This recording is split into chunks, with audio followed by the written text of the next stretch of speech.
And it is like,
good morning. How are y'all today? Good. Okay. The first step they say in being a presenter is to know your audience. So how many of you work year-round programs? Okay, and how many of you just had nothing better to do on this beautiful summer day than to get dressed up and come get your training? All right, yeah, me too. No, seriously, I commend you. Probably most of your directors just told you to come, but I don't know about you. I don't know how long you've been in this game, but if I learn it face to face, it's going to stick a whole lot more than if I'm watching something on my computer and playing Candy Crush at the same time. So, you know, being here face to face is, I just really commend you because it's there's a lot of loopholes these days. You don't necessarily have to do it, but I think you'll get so much more out of it. As teachers, when we learn and grow, we're happier. Whether or not we always want to do it, we're happier when we learn and grow. So my goal today is I hope that I give you something useful and helpful and worth your time today.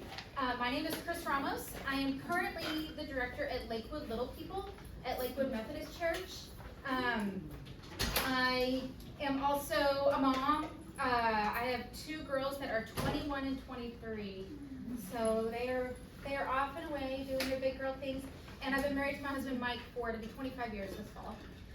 Mike and I met when we were both teachers. I moved here from Indiana because Aldine ISD, you know, promised me that I'd be living in a shining city by the sea, so close to the beach, and that I could just, you know, jog down to the beach after school. And so here I am, 25 years later. I met Mike the third day I was here. So for many years, both of us were in education. For the first 12 years we were together, one of the both of us was in school. So when I met him, he was just starting his undergrad. I had just finished mine. He finished his undergrad. I started my master's. I finished my master's. He had his master's. Mine is in educational leadership. His was in counseling. And together we were going to make big changes in public education. I taught first and third grade in Aldine, and then moved to Cy-Fair and taught first and third grade over there, and became an instructional specialist and an assistant principal. And in that time, one day my husband decided that he was done being a school counselor and wanted to be a drug dealer. And I was like, well, okay, that's a big change. Anyway, it turned out that it was a great change for our family. At the time, we had a 3-year-old and a 5-year-old, and we were both working 70 hours a week in public school. So when he changed careers, I was able to, I was gonna be a stay-at-home mom, but I realized I don't like cleaning my house. So that was a problem. So I got a job, but somebody said, you should go teach up at the church. And I was like, the church has a school? What are you talking about? I don't teach littles. Like, those are babies. I don't think I could do that. And, but I really didn't want to clean my own house either. So I started teaching 3s, and I went home at the end of the first week, and I told my husband, this is the most authentic teaching I have ever done. Like, this is real teaching. This is not delivering curriculum. This is teaching. And I totally have been an early childhood education, brain development, developmentally appropriate curriculum geek ever since. But what I'm finding, and maybe you're finding it too, is that not everybody's on board. There is, you might have any experience in public school, either their kids went to public school or they taught at public school. So it seems like it'd be cute, right? Right? As a parent, the most stressful years of my kid's career in school was elementary school. It was the most, I would say it was probably the most stressful time as far as in their academic life. Because, so here's the thing. The way God made young children to learn best is through play. But there seems to be this belief from powerful decision makers in public ed who think that you can just, surely if we give babies the same thing that we're giving high school kids, they'll catch on a lot faster. So they're really shooting themselves in their own foot there. But so today I wanted, and there are parents who come to us, right? And they want their kids to do well in school. It's very important to them that their child do well in school. So they think surely if we give them kindergarten when they're 3, or we give them first grade when they're 3, that will give them a head start in life. But what we know about developmentally appropriate curriculum and what we know about play-based learning is that if a 2-year-old has the opportunity to learn and grow and be the best 2-year-old they can be, they will be ready to be 3. And they will learn everything that they need to learn and grow to be the best 3 they can be. And guess what? If we teach 4-year-olds what 4-year-olds need to know, and not what kindergartners need to know, then they will be ready to go to kindergarten and be the best kindergartner they can be. So I have been the director at Lakewood for 8 years. And first of all, I love my job. I hope that you love your job as much as I love mine. But one of my favorite things is to give tours. I give tours, it's like, you can't go to a website and register for our program. You have to register in person, and part of that is because I want you to hear about our program. I want you to know what you're signing up for as a parent. And on that tour, I tell every single parent, we are a play-based program. The reason for that is because that is the way God made young children to learn best. I do elaborate a little bit, but that is the statement every parent hears. Do I still have teachers who are like, well, this parent really wants me to teach them to write? I'm like, alrighty, well let's give them some Play-Doh. Let's give them some different opportunities, but we're not gonna sit and make them copy letters, because that's not really been proven to be beneficial, unless that child really is into copying letters. In that case, let's let them copy letters all day. Anyway, but what I found is that parents, some teachers, and some administrators are still feeling that pressure of the push down curriculum. And sometimes, and one of my best teachers says, I just was trying to make the parents happy. And I get that. I really do. Would you tell your doctor how to doctor? Would you walk in your door? So I've tried. Have you ever walked in the pediatrician's office and been like, look, give her an antibiotic. Do it now. And they're like, it's fine, Earl. And so they're not going to do it, right? You are the expert on early childhood learning in your classroom. You are the expert. You have the experience. You're here today. You have the training. And so what I want to do today is I want to give you some tools and language. So when someone who is not an expert in early childhood education questions what they think they see when they look in your classroom and they see 5 kids playing at blocks for 2 hours, you can explain to them why this is important and why we're protecting it and what you're doing, what your role is in this. So I want to today give you some language so that you don't feel bullied and bossed around by people who don't know as much as you. I don't know about you, most teachers I feel like are people pleasers. I'm a recovering people pleaser myself. I find out once you get a certain age, you just don't hear anymore. But it is hard because you do want to you want parents to be happy, you want to be the favorite, right? Here's the thing, if you love their kids and you do well by their kids, you will be their favorite. Research has consistently proven that play is the way God made young children to learn best. Play is not a break from the curriculum. We used to say, oh my gosh, they need a break. We gotta let them play for a little bit. But research is showing us that it is in the play that the most significant learning is happening. This quote right here, this piece right here comes from this handout, which I'm gonna give you. First of all, I love a handout. I think a handout is like the best thing that can happen to me in a conference. The second, and also as a presenter, people always take pictures of the slides. You don't keep those pictures. I know it. But this handout right here, somebody handed this to me. I have no idea where or when or how. Best piece of paper ever. Has so much helpful information in it, and I'm going to give it to you today. So if I forget at the end to hand it out, don't let me forget. I just want you to get distracted from my entertaining show to reading that. Play is how children develop the soft skills that are critical for long-term academic success. I read an article, it's an oldie but a goodie. In fact, I think the director before me handed it out to parents. They said, want your kid to go to Harvard? Let them play.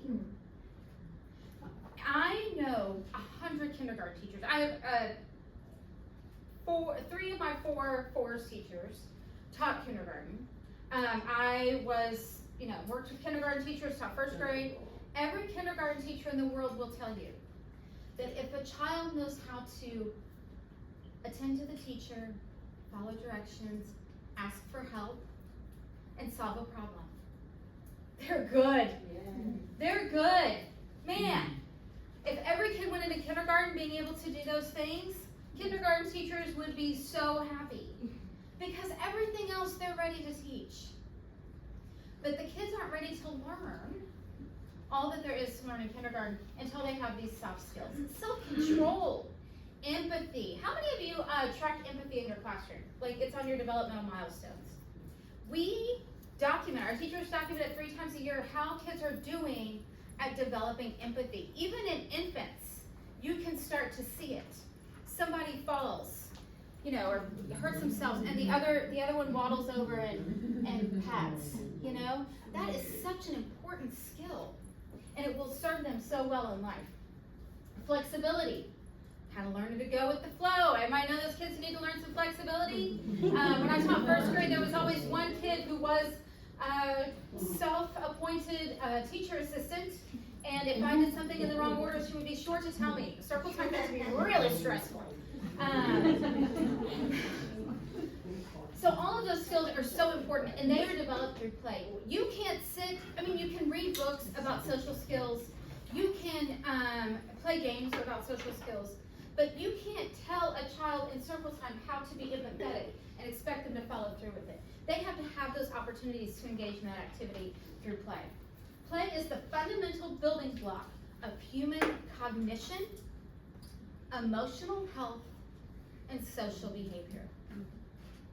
Okay, so just hang on to that for a second and think about this. When was the last time you played? I hope that you, at some point in the past 24 hours, have played. I hope you have had some fun. It might look like fun finding a TikTok and sending it to your friend, and then she jabbers back. Sometimes we play that way. That's considered play. Did you run? Did you play pickleball? Anybody play pickleball? I'm dying to play pickleball. I love it. I'm so into it. I played like once or twice, but anyway, I gotta get into it.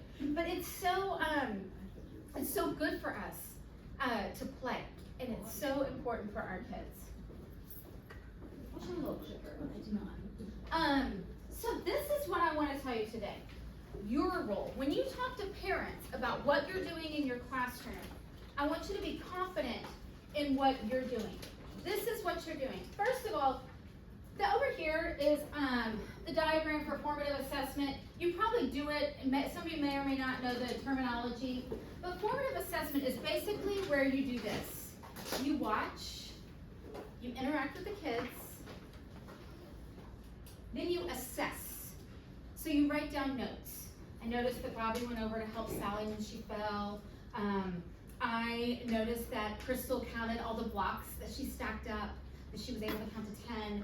I noticed that, y'all gotta turn around your name tag so I can put more names. Sarah was able to write her name today, starting at the top, going to the bottom. I noticed today that Linda was able to cross the midpoint when she was working at the easel. And it might, like literally, when I taught threes, I had Post-it notes. And I was slapping everywhere, all the time. It was a nightmare, but things move fast, right? Things are going, lots happening in that class, especially if you're not trying to steer the ship. If you're just trying to let them learn and play on their own, there's a lot happening. So don't feel like it has to be fancy. I mean, I do have some teachers, they got like spreadsheets, you know, and they, I was never that fancy. I could never sit down and make a spreadsheet. I can't attend anything that long. So you're gonna observe, and then assess. We use, at our program, we have what we call the developmental milestone instrument. And 3 times a year, we make sure we have observed and assessed everything on that form. It's things like social emotional. Do they ask for help? Do they? And it's different for each age, right? Are they showing empathy? And it's, no, not showing it, that the skill is developing, or objective math. Here's the secret to that instrument. You ready? It's real important. If you use something like that and you can get away with it, never show your parents. My sisters are 3 years younger than me. And when my sister's daughter Austin was in preschool, they live in Indiana still, and so they often would call me to be like, my kid's got a weird rash on his butt, what should I do about it? Can he go to school? Those kinds of things, right? The things that you ask your sister who's a preschool teacher. And she called me one day hysterical. And I was like, oh my gosh, sir, what is wrong? She was, well, I had a conference with Austin's teacher today, and she gave me his report card, and he failed cutting. I didn't know I was supposed to give him scissors. I've been hiding the scissors. He didn't fail cutting. He's just not cutting yet. That's it. We're just tracking development. And why? Why is it so important to track development? Because the next step is to look at that and plan for what's next. So, okay, Marianne Gibbs is here today. Somebody know Marianne Gibbs? Man, I love her. She is so awesome. If you get a chance to hear her today and you haven't, I highly recommend it. She does a lot of fine motor development. But one of the things, she talks about like rip, snip, cut. The first thing you do is you rip, and then you snip, and then you cut. If every kid in your class is cutting, do not do the paper ripping activity that you did last year. That's all that this is saying, is that you need to write your lesson plans, you need to plan the activities in your classroom for the needs of your students. And the only way you know the needs of your students is to observe, assess, and plan. So that's formative assessment. So that's the first 3 steps of your role in play. And that's what I tell parents on our tour. Our teachers do not use a box curriculum. We're very blessed in that way. I am incredibly blessed with hardworking, self-motivated, well-trained teachers. And I tell my parents on the tour, we do not use a box curriculum. We teach to the needs of our children. The teachers observe and assess the students and then they plan the activities in the classroom. They plan the lessons, they select the materials, they facilitate the environment to meet the needs of the students. Let's not go talk about social emotional development. Let's talk about Sally, who has never been to school before, and she is an only child, and is unaccustomed to anyone getting in her bubble, right? You hear me here? We're teaching this. Because let me tell you what happens if Sally goes straight to kindergarten with not knowing how to deal with people being in her bubble. And she's going to be up on assault charges in no time, am I right? And what kindergarten teacher wants to deal with that? Part of being ready for kindergarten is not assaulting people who get in your bubble. So when I have assessed Sally, I have observed Sally shoving down many friends who got in her bubble. I've written this on her milestones so I remember to plan for this. So when I am in the classroom and I see that Sally is very happily working alone, but I notice that Sarah's creeping over, I'm going to facilitate that by watching. And then if I sense that there's a need, I'm going to intervene. And what am I going to do? I'm going to teach. I'm going to teach Sally. Sally, Sarah's here to play with you. So what can we do? What's that going to look like? We are teaching. You can't buy a box curriculum that says, Sally doesn't like people getting in her spot, so make sure you teach her not to assault people. So it's really important that you observe, assess, and plan for your children, and then facilitate the learning environment. If you have 13 kids and 11 of them are obsessed with blocks, make the block center bigger. Otherwise, you're gonna have big problems. Make the block center bigger, and it actually kind of works out because then you like have a place to stand. And then also, as a facilitator, if you know that they love blocks, you can think about what else. How can you get counting in the blocks? How can you get books in the blocks? How can you get fine motor in the blocks? It's all about teaching to the children you have and giving them opportunities to freely engage with the environment. Scaffold. Scaffold is one of my favorite words when it comes to education, because I think that's such a powerful tool. You know, so I'm trying to think of an example off the top of my head. If somebody is, I'm trying to think of a little example. Let me think of, toddlers and puzzles. Toddlers and puzzles. This toddler has been struggling with this puzzle and he's just about ready to get up. You can see it happening. And you go over and he's just got that one piece left. Scaffolding is when you say things like, what if you turned it? You know, it's when they're working and they're working and they're working and you just think, and they're so close. And you just give them a little step up. That is such powerful learning. So much better than telling Johnny, when you do the puzzle, turn all the pieces. You know, really engaging with them while their brain is in the flow. Boy, that's another thing I'd like to do more research on is flow. It's been a big thing lately I've been reading about. Encourage. So sometimes it might feel like you're not doing anything, right? I mean, you're observing, and you're writing down your notes, and you're making sure that Sally doesn't assault anyone over here. But you're like, what do I do next? Everybody's playing, everybody's happy. Okay, what do I need to do next? Encourage. Just notice children. Any of you married? Yeah. Boy, that's a journey.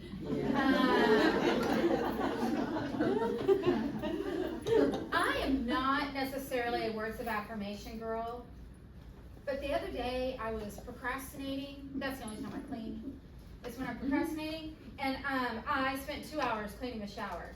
I'm not very good at cleaning. And I was giddy excited when my husband was like, Did you clean the shower today? I was like, woohoo! Somebody noticed I did something. Maybe I feel something about myself. I was like, well, that procrastination was not for nothing. I cleaned the shower, that's a good thing. But encourage children. It feels so good when we're encouraged, right? You don't have to, not every interaction has to be some sort of like deep learning opportunity. Sometimes I just need encouragement to keep going. I went to went to a presentation one time, and this woman was talking about the importance of like struggle and how, you know, your kids have to work at things. And I'm not kidding, we watched 10 minutes of a baby trying to reach a rattle. Like 10 minutes. I literally thought I was going to get up and walk through the screen and hand the baby the rattle myself. It was so hard, right? But those teachers were so awesome about encouraging. You know, oh my goodness, you're working so hard. You're going to get the rattle. And saying such calm, soothing things. I think, man, I wish I had somebody say that to me when I'm, you know, trying to do 100 things at once. You're doing so great. And I'm really blessed because I have wonderful people who work for me. And sometimes on a bad day, I will come back in and I'll have a sticky note on my computer that says, you are awesome and we love you. And it's just, man, it just makes everything so much easier. And your other role as a teacher is to advocate. You have to fight for this. You have to fight for it. I, for a short period of time, for like 5 minutes, had a blog. And I use that to advocate and talk about how important it is that we let our children learn through play. Sometimes when I get pushback, one of the things I like to say is, how did you learn about gravity? Like, you think you might have learned it in a class, right? Maybe physics. But how you really learned about gravity was when you built your tower too tall. If you never have the opportunity to build those towers too tall, then you don't get to learn those, have those crystallizing moments that really help you learn. So the most important part of being an advocate for play is this. Know your why and be able to state it succinctly and confidently. Practice your statement. Know why you believe what you believe. Know why you do what you do. I shared mine. Research has consistently proven that play is how God made young children to learn best. When children have the opportunity to learn through play, they develop the soft skills such as problem solving and critical thinking that are necessary for long-term academic success. In learning through play, and I capitalize play on purpose, right? In learning through play, children construct their own learning in a way that makes it deeper and more meaningful. What is your why? What part of a play-based curriculum are you passionate about? What you have to put it down, you have to boil it down, and you need to make like a tattoo. Like you need to know it, like you know the inside of your closet. Like you need to know your statement. You need to know why you feel the way you feel so that you can confidently say it. If someone says to me, well, I think that maybe you could have foundation damage, I'm not really convinced.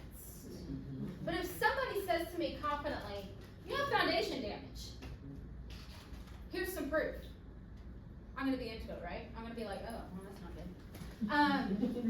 So who do we advocate to? We advocate to children, colleagues, leadership. Sometimes we have to, some of us directors have been out of class for a really long time. I have an assistant director who is in the classroom 3 days a week and in the office 1 day a week. We've known each other for 20 years, we disagree on everything, and it works out great. But I always say, I've been out of the classroom long enough to know that I don't remember how it goes. Like, I don't remember everything about it. It doesn't, like, it's not, I'm not thinking about it. I'm not in the trenches. I'm not doing that every single day. And so a lot of directors have been out of it for a while. I have even learned that some directors don't really even have any training, depending on your program. In some cases, you know a whole lot more about early childhood education than your director. Because I will tell you right now, child care licensing told me, like, well, you know, your job is really just to do everything that's in this binder. And while minimum standards are awesome for safety, they really don't offer a lot in the way of curriculum. So,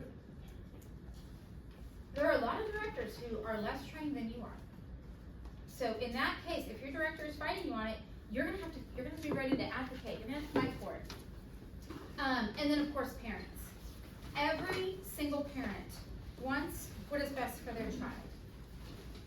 And not every single parent, but most of our parents that we work with in our settings are convinced that their child is capable of almost anything. My girls went to Tomball Memorial High School. I don't know if you're familiar with it, but it is, it is intense over there. Like they are very academically rigorous. They love to tell you how many kids are in their AP classes. They love to tell you how many millions of dollars of scholarships are offered to their graduates. I mean, it is academically intense.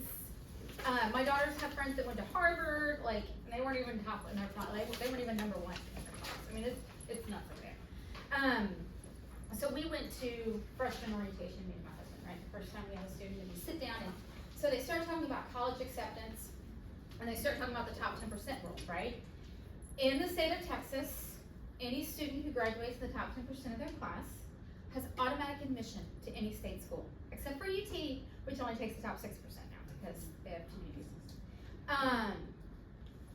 And everybody's like, yeah. And we walked out, and we walked out there, and my husband goes, surely our daughter will be in the top 10%. And I go, 100% of the people in this room think their kid's gonna be in the top 10%! And that's not the way math works. Only the top 10% get to be in the top 10%. 90% of them are not gonna be in the top 10%. But every parent, when their kids are little like this, they're all convinced that they're gonna be top 10%. And they're convinced that they can give them what they need to be top 10% if they push down the curriculum. And they make you push down the curriculum. So you need to make sure that you are sharing with parents why we play. How do we do that? Communicate. So anybody doing monthly newsletters? Lesson plans that are posted at the door? Every single one of those is an opportunity to communicate with parents. Not everybody reads them. I'll they don't know why the door is locked on Martin Luther King. They don't know. Nobody told me. They don't read the newsletters, many of them.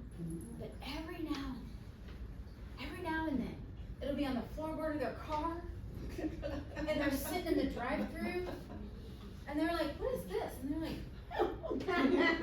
okay, listen to me. It's not a wasted effort. It's not a wasted effort. I don't know how many pages long y'all's parent handbook is. Ours is like 100 billion pages. And I actually had a parent who read the whole thing. I was so excited.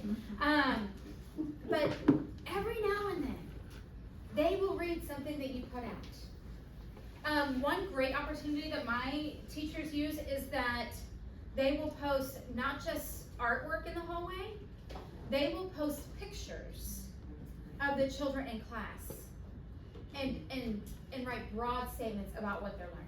And it's not going to be pictures of children sitting at tables. It's going to be pictures of children playing. And the teachers will just write a broad statement with colored marker on a white piece of paper and stick it up there on the wall for the parents to see. That's one way to communicate. Anybody familiar with Lisa Morgan? Or not Lisa Morgan, I just married two people that are wonderful. Amanda Morgan. Y'all, you are missing out. I'm so excited to introduce Amanda Morgan to you. Amanda Morgan she has a podcast and a website called Not Just Cute. She is phenomenal. She's a huge advocate and speaker on developmentally appropriate practice and play-based classrooms.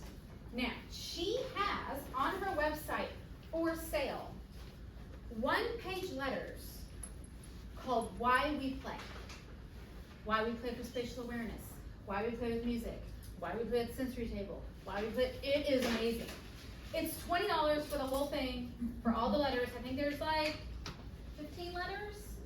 I know it's more than 9 because I do 9 newsletters a year and I have more than that.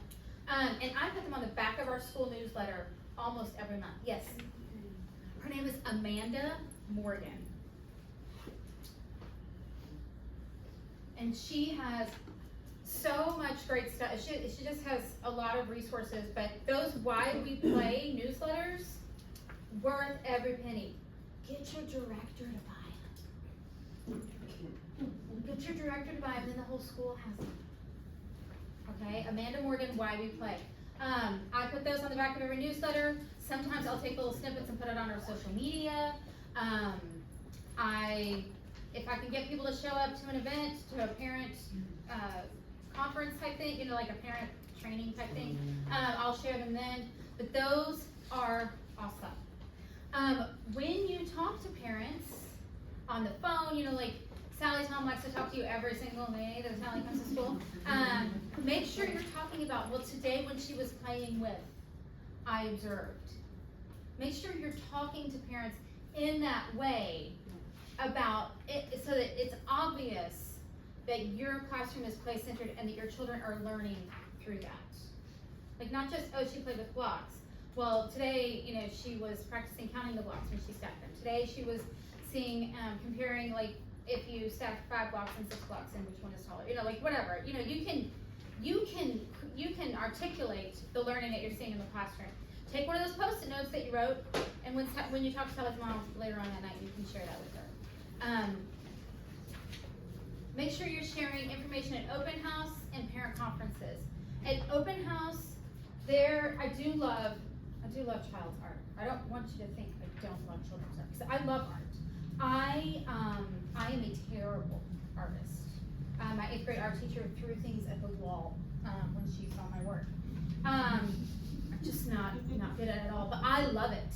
I love to like experiment, right? I love to like, my daughter wanted a piece of artwork to go over her bed, and I was like, ooh, we can make that. And I like to like, you know, get the paint and try different patterns and what happens if you do this. I love to watch the videos of the texture painting, you know, I'm really into that, all that kind of stuff. So we always put out art at open house.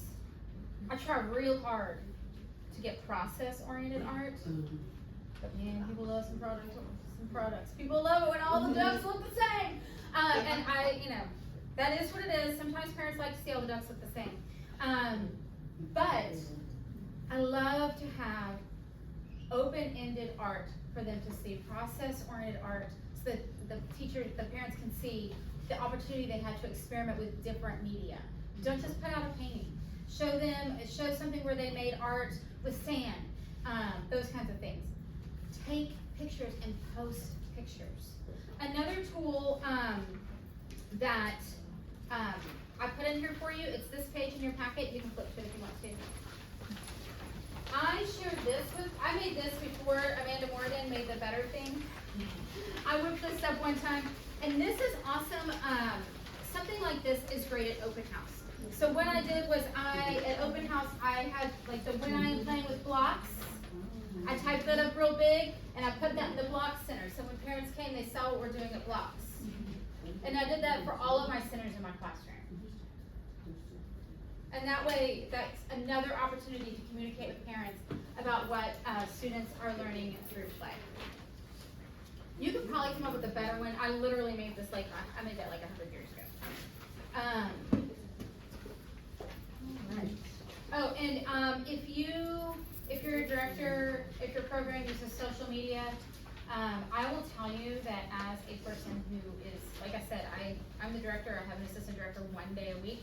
As a person who does all the things for everything, I love it when teachers come to me with an idea about social media. Like, ooh, look at this. What if we put this on our social media page? Yes! So if you do something in your classroom that is really, really, really exciting and fun, and it's a great illustration of learning through play, give it to your director and ask her to share it. Here are some of the books that I put as suggested reading. The Power of Play by David Elkin is amazing. Y'all know Lisa Murphy? Raise your hand if you know Lisa Murphy. Y'all, I get to introduce you to Lisa Murphy too. She will light your pants on fire. In person, she is one of the most entertaining and engaging presenters I've ever seen. She's a hoot. She talks about the metal slides. Anybody else know that you have metal slides on your playground? And she talks about going down the slides. She's so funny. So funny. But such a huge advocate for play. And this book is super, it doesn't look like it's an easy read, but it really is. she breaks it down into make time each day to create, make time each day to move, make time each day to sing, make time each day to discuss, observe, read, play, and then she addresses some of the challenges. This is a really great book, and I highly recommend it. Einstein Never Used Flashcards. Great book, a little heavy. Kind of a tougher read, but still has great information. And obviously, this is one I refer to a lot. The importance of being little. What young children really need from grown-ups. Also, lots and lots of good, hard data about the need for play and how that's the best way for young children to learn. And I couldn't find my copy of Powerful Interactions today. I don't know why. But Powerful Interactions is a great book for you as far as how you're interacting with children while they're engaged in play. Have y'all heard that thing about how you shouldn't praise kids? You shouldn't say good job. I'm sorry, I'm never going to be able to stop saying good job. I'm 50. It's just not going to happen. I will tell everybody good job. Everybody gets a good job. But there are other things you can say to kids other than what are you making? Tell me about your art. Those kinds of things to help you with the language of interacting with kids in a meaningful way while they're playing. Let me see here. And then also, I can put that article in here for you. Once you get your kids into college, let them play. I wanted you to have that article. Once again, I don't know where it came from. One of the things Lisa Murphy mentions is making yourself a play binder. And in this binder, don't worry, I know we're at the end of the handout, but I got lots and lots of stuff still. We have another handout in a minute. One of the things she talks about is keeping a binder, and when you come across an article like that supports play-based learning, keep it in a binder. And then when you really have that tough parent who's like, well, I'm going to pull my kid out because they're just playing all day, you can pull out that binder and be like, yeah, they are. And here's why it's important, here's what they do. And the other thing I always want to tell people about play, and I always mention it on our tours of parents, is it's not just play, it's playing with others. It's interacting with others. I don't know about you, I'm a very social person, and I always learn best when I have an opportunity to interact and share my learning with others. I think that's really, really important. So we're going to take a little break right now. I'm going to give you a minute. I want you to do two things. I want you to talk to somebody next to you or near you about your why statement. What is it about a play-based curriculum? Like I gotta figure it out right now. Don't worry, you still get credit for the class. You can just make up. You can still mine. I'll put mine up here. You just steal it. But seriously, just think about and talk about with your neighbor. What is your why? What is it about play that feels? It might be more of an emotional thing. You might feel like emotionally it's easier for children to connect and learn. Whatever it is, whatever it is, there's no bad answer here. There are a million reasons why play is the most important way to implement our curriculum. So I want you to talk with each other about that, and then I want you to write it down. Alrighty, so I'm going to give you 5-ish minutes to do that, unless y'all look at me like you're struggling anymore.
Alright, I'm gonna bring y'all back in.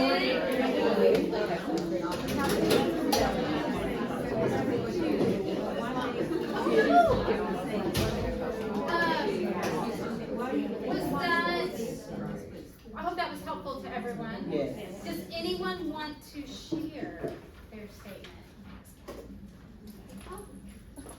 Yeah, go ahead in the back. I just met Melissa. Melanie.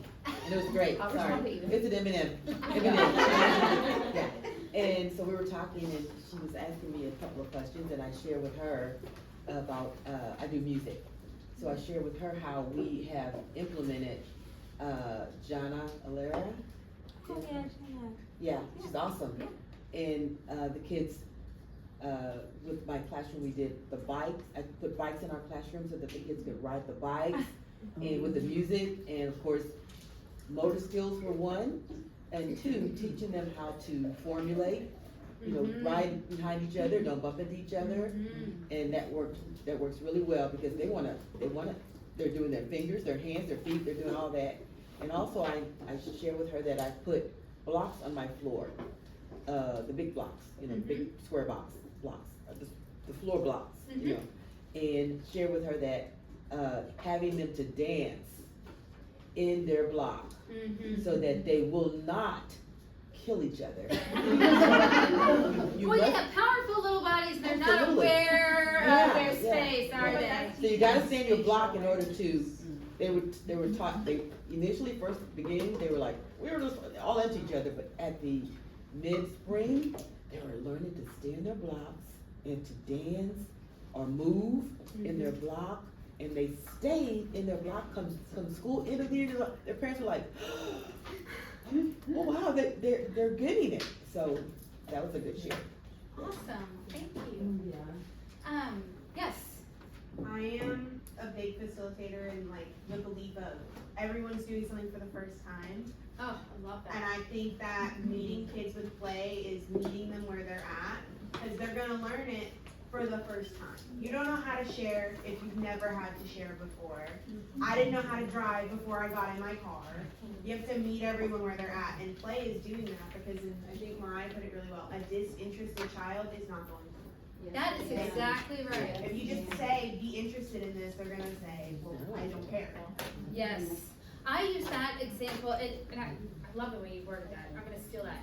But I use that when parents ask me about discipline. They're like, well, how do you approach discipline in your classroom? I will be honest. We believe that no one is born knowing how to behave in different situations, right? I wasn't born knowing how to behave in a group. I learned it through practice. And so we believe that we are teaching and helping children learn those things, just like anything else that they're learning or doing for the first time. This is their first, for many of them, it's their first time being away from mom. It's their first time having a stranger change their diaper. I just mentioned it, like, I think about this every year. I say this every year at the beginning of the school year. Just imagine, you're just going around, you walk into this new environment, it's a little overwhelming, there's a lot of people, there's a lot of noise, you're not really sure what to do about it, and then a strange person picks you up and whips your pants off.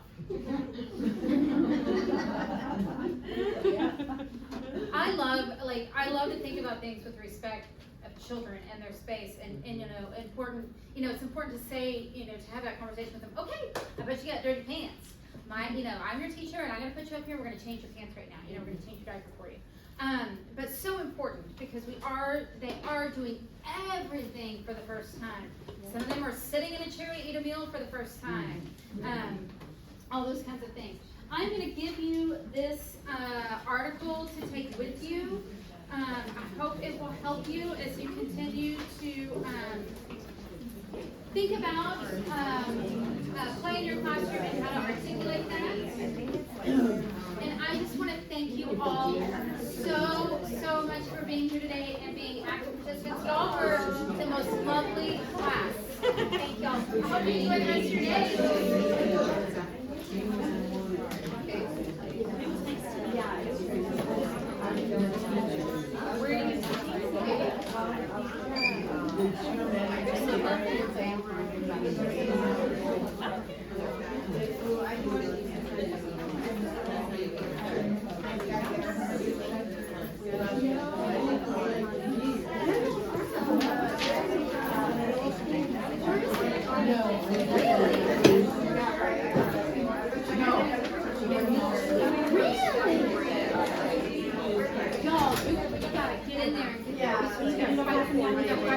I am really blessed because our first school is so limited as basically 48 years. So I'm really blessed that that's what I was brought into.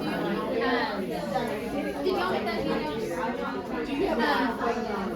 But we also do, I'm also on the committee for the Early Childhood Methodist Conference in St. Luke's in February. You know what this is? Oh my gosh, so many great things. That's where I heard Amanda Morgan. That's, here you go.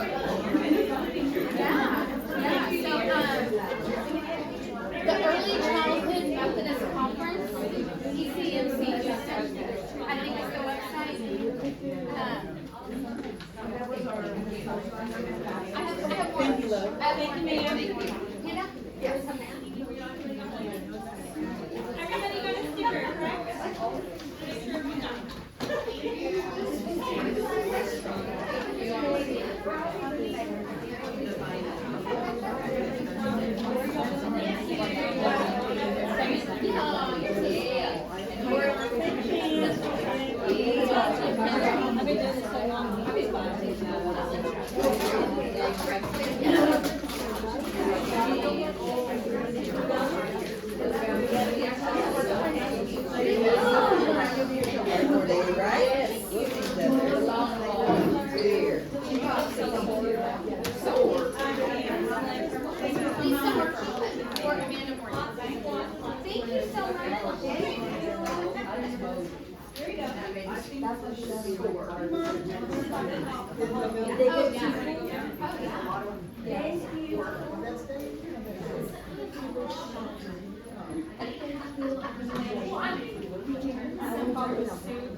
Thank you. Well, good luck to you. Good luck to you. Oh, I love this. I would literally, like they used to call her, she started out as the ooey gooey lady. Yes. Because she did like lots and lots of sensory type stuff, Well, it's like my oldest is going to fourth. She had my oldest in her pre-K, class. But she, still going to fourth grade. Like if I bring out Play-Doh, slime, yes, anything like that, she'll come. She wants to act like she doesn't want to play with it. Yeah. But she will. Like, she'll do it. And so My daughter broke both of her arms in 4th grade. oh, It worked out for the best, but when she got to go to physical therapy and play with therapy dough, oh my gosh, she was crazy. yeah, she's my. So I am afraid, I might not have, and I really did not expect, I was expecting like 20, maybe 20 people, so, in each one, so it was.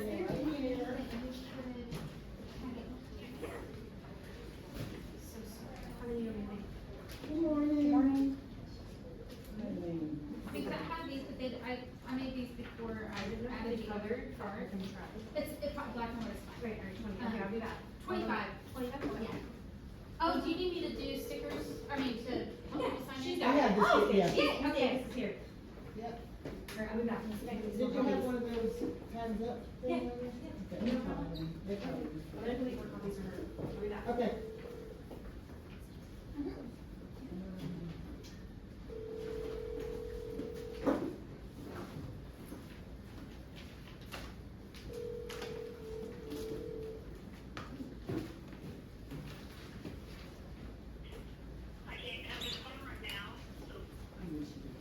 Hi, nice to meet you. Sorry, I'm trying to get a clipboard. Well, thank you so A much. thumbs up for whatever, so I may just have to do like this or something, cause I don't have. Oh, it's fine, When it's it's fine. almost time. I have a watch, I'll try to stay on it.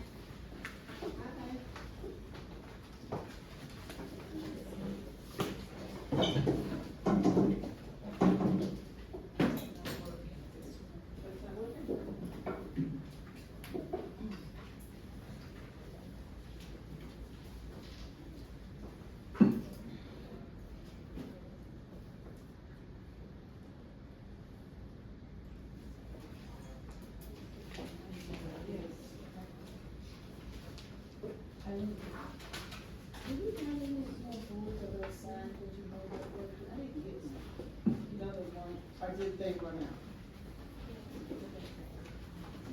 Okay, that's fine, I'll wait, okay. All right, that's what I got for that. All right, thank you. Bye.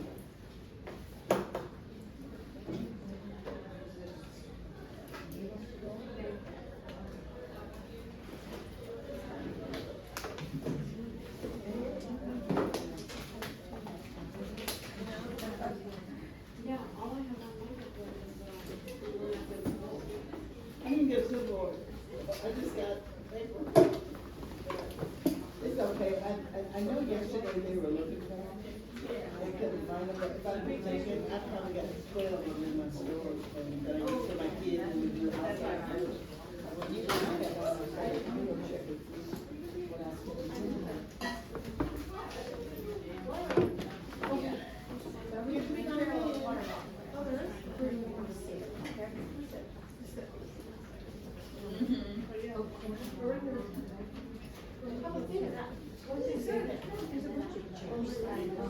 I'll try not to spit my tongue. All right.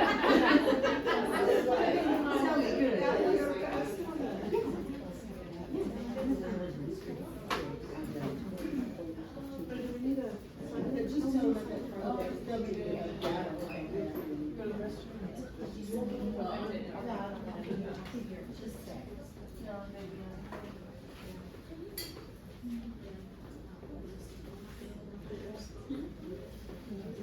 I love y'all's shirts. Thank you. Those are cute.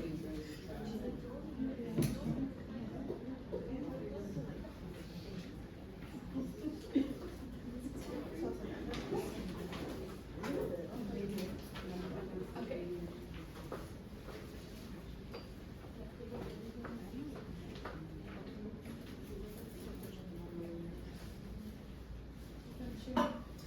It might have some in the cafeteria, I don't know, there may be some. Yeah, they have a little barrel.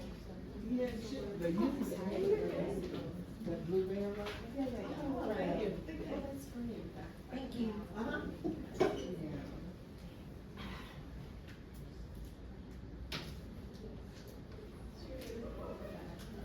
Is this your first time teaching here?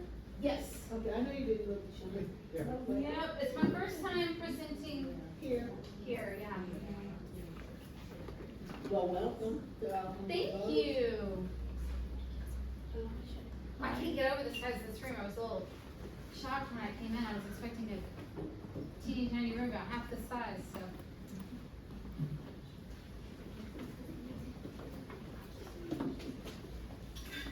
And we don't have as many participants there. Well, I know, so like, I got an email and they were like, so you might not have anybody. So when the first person showed up at 9:30, I was like, thank you. You have somebody work, these rooms can get packed, like 70 people, you gotta tell people. If people have been coming here for the last 5 years, Yeah. people are sitting on the floor. Yeah. I I've remember, come for, I participated in the winter conference, but yeah, I've that never was done the small, summer one, that yeah. was small anyway. I mean, one summer, we had to bus people from here to the school down there, cause they had to park at that school. There. Oh, wow. I was in the school, like 1,400 or something, well, before COVID, Well, yeah, yeah, but after COVID. after COVID, everything changed. Yeah. You know, one thing is, they've really changed how many hours you don't really have to be in person for your training anymore. No, you don't. And, which I think is terrible. And I get, you know, I said it during COVID, we're opening up Pandora's box, you know, once we let these things out, like all not in-person training, you won't be able to put them back in, you Yeah, I know? know people that are either now they'll sit 1 or 2, and then they go back and try. Yeah. But I just think you just get more out of it when you're in person. Yeah. And people do, but I understand the financial aspects of it. Yeah. So I Yeah. understand that. But I mean, I know people that they log in and they get their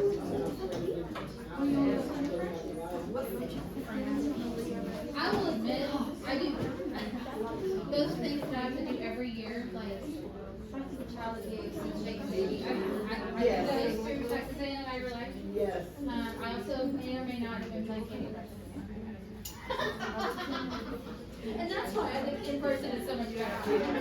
Yeah, it's just like. But yeah, I'm on the conference for, the Early Childhood Methodist. I'm on the committee for the Early Childhood Methodist Conference down in St. Louis. And our numbers are lower too. Yeah. Where are you from? I work at Lakewood. Lakewood Methodist Church. Oh, you work there? So right here at the preschool.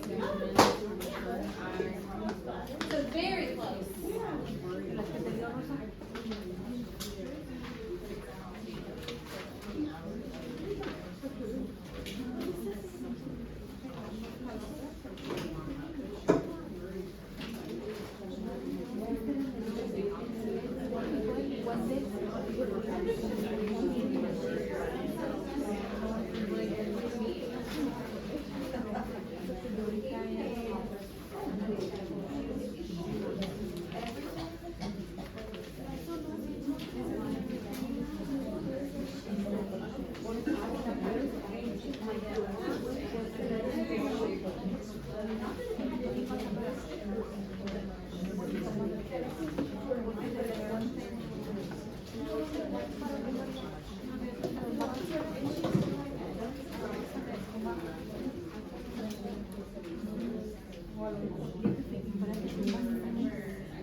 Where is Tiny Treasures?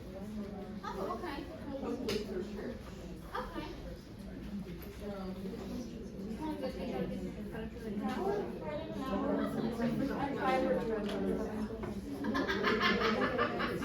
I'm sorry.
Yeah,